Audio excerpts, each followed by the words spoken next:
Shalom. That is the greeting that Jesus used with his disciples the evening he appeared to them in his resurrection. It means peace, joy, happiness, fullness of life. And with it, I welcome you to this Eastertide series on the resurrection. The topic of this first presentation is resurrection and the divine heart. To approach the resurrection, we must have an idea of its place in the economy of salvation. Was the resurrection necessary for our salvation?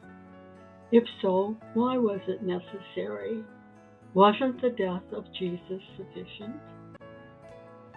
I will explore why the resurrection is so important, that it was the basis for writing the New Testament and the most important celebration in the Catholic Christian liturgical year.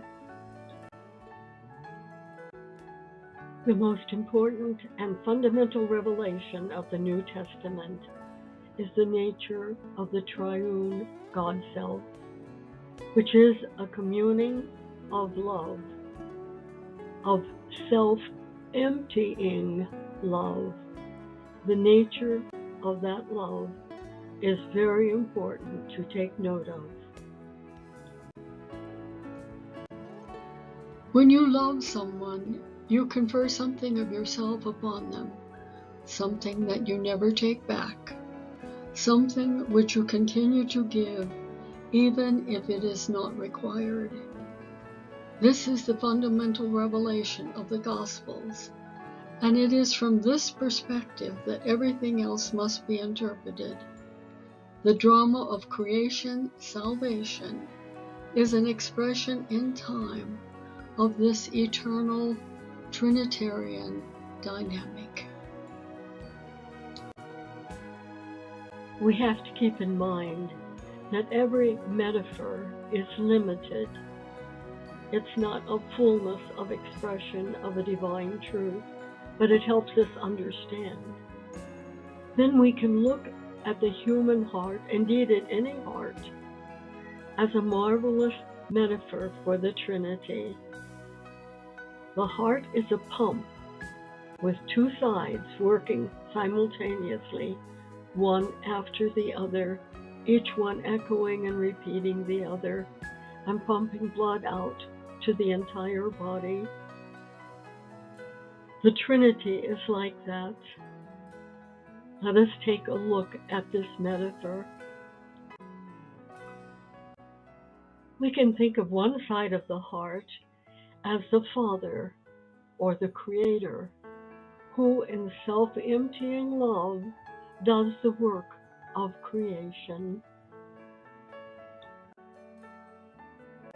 The other side of this divine heart is the Word, with all of creation as it was created in Him by the Father, united to Him. This side of the heart also functions by emptying itself. But alas, according to the biblical account of creation, something goes wrong. The Word perfectly took on humanity, but the humanity the Word took on was not perfect.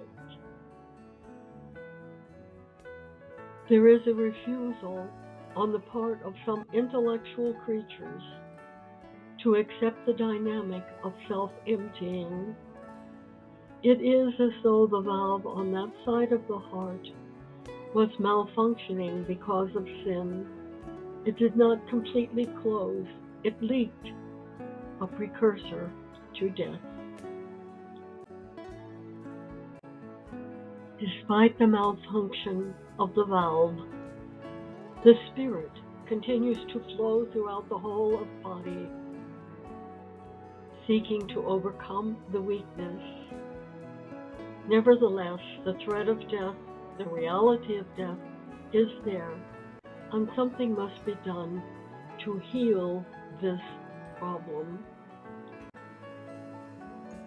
the healing would come through the death of the incarnate Word, who accepted humiliation, even pushed his self-emptying to the extreme of a shameful death.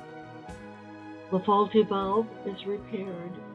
The self-emptying has reached depths where no other creature can go, and now the path is open for resurrection, the perfect healing. Jesus is raised not just to life, but his humanity is crowned in the humanity of the Word, being the humanity of the Word, with the glory of the God Self, and brings all of creation, as was the intent from the very beginning, to share in this deeper life of God, this glory, this dynamic of mutual self-emptying love. To Paul and John, this is a new creation. It is the creation redone without undoing the first creation, because God never intended for death to be part of creation. The Book of Wisdom tells us that God did not create death.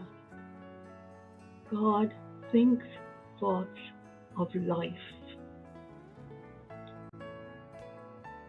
God created us to live forever, to enjoy eternal happiness. And in the resurrection, God has found a way to undo the evil of death. I am a mother twice over, and I can say that there is hardly any experience that is more earth-shaking than hearing your child's heartbeat for the first time. The disciples who experienced Jesus' death and resurrection experienced nothing less than hearing the very heartbeat of the triune God, the divine heart, in a moment of time. It was the heartbeat of the new creation, united to the Word. It is a heartbeat, the echo of which reverberates through all of history, shaking humanity to its depths, thrilling lovers, giving hope. They experienced something which never before in the history of the world had been experienced. And as is typical of all mystical experiences, it confounds description.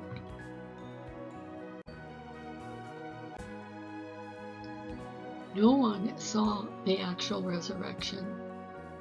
They saw an empty tomb, and they saw the risen Jesus when he appeared to them, but no one saw the actual moment of resurrection.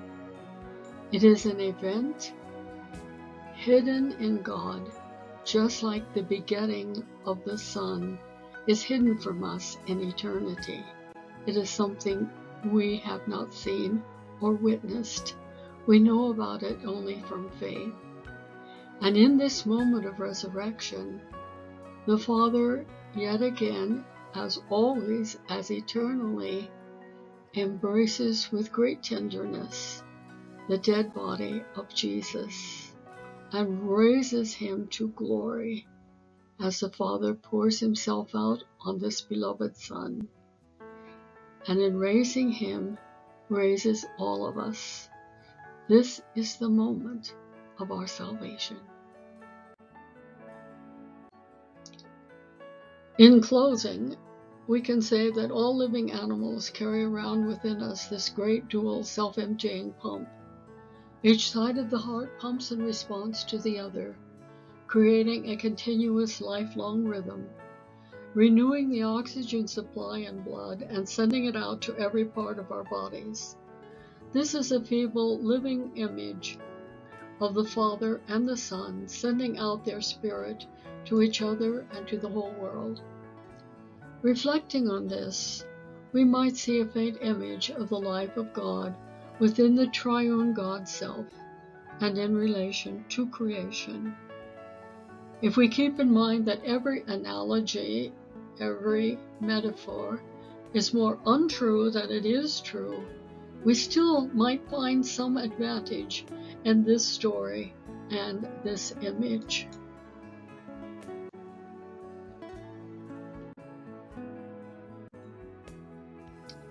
Here are a few resources in case you would like to follow up on any of them. An excellent book on the resurrection, and a couple of questions for reflections you might want to do by yourself or with someone else or a small group. Thank you.